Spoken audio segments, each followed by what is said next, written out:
Hello सबको। तो जल्दी से इस वीडियो में देख लेते हैं स्विच स्टेटमेंट इन जावा क्या है।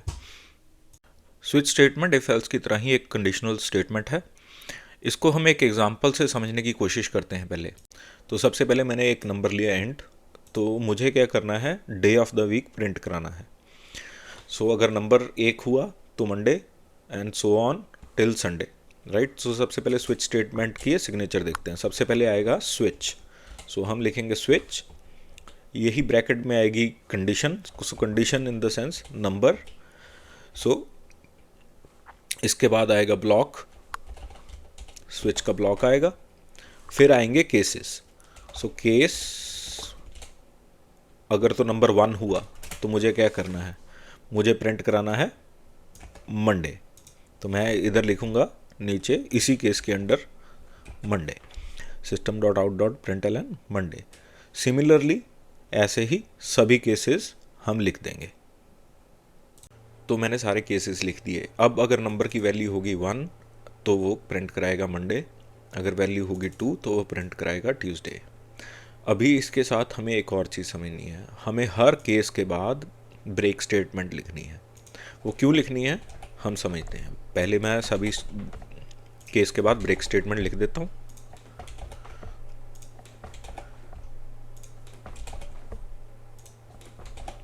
तो अभी हमने सारी स्टेटमेंट के बाद ब्रेक स्टेटमेंट लिख दी। अभी है हमारा नंबर 5, तो 5 अगर है तो क्या प्रिंट कराएगा, फ्राइडे। तो हम इसे रन करके देखते हैं, उसने प्रिंट कराया फ्राइडे। ठीक है, अगर नंबर हुआ 1 तो क्या प्रिंट कराएगा, मंडे। ठीक है, तो आपने देखा ये इफ़ एल्स का ही ऑल्टरनेटिव है। ब्रेक स्टेटमेंट हमने क्यों लिखी, लेट से हम ब्रेक स्टेटमेंट नहीं लिखते।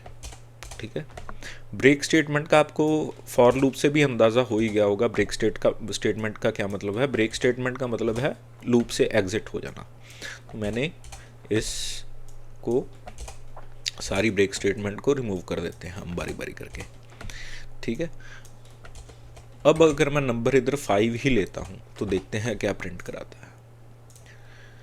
ठीक है, तो उसने पर प्रिंट कराया फ्राइडे सैटरडे संडे। ये क्यों हुआ, तो जब 5 पे आया तो उसे नंबर मिल गया 5, वो नेक्स्ट कंडीशन पे कंटिन्यू करता गया।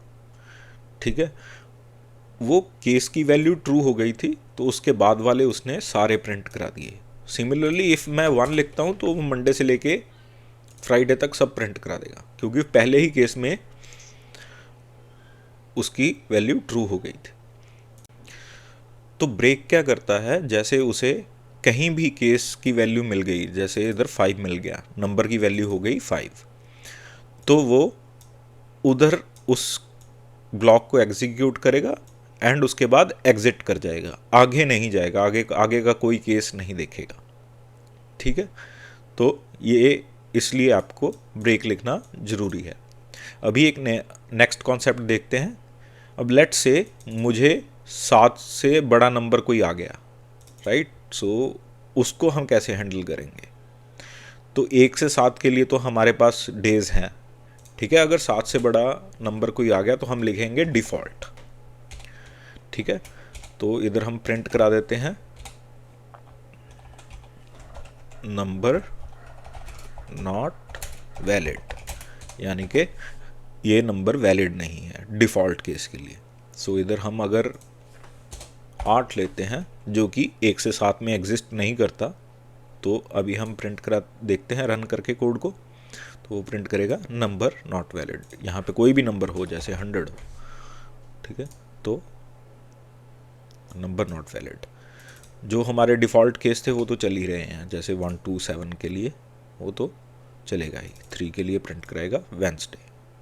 जल्दी से रिकैप कर लेते हैं स्विच स्टेटमेंट को। सो सबसे पहले हम लिखते हैं स्विच, ब्रैकेट में आती है कोई वैल्यू, अगर किसी भी केस की वैल्यू जो है इस वैल्यू से मैच करती है तो वो वाला ब्लॉक चलेगा।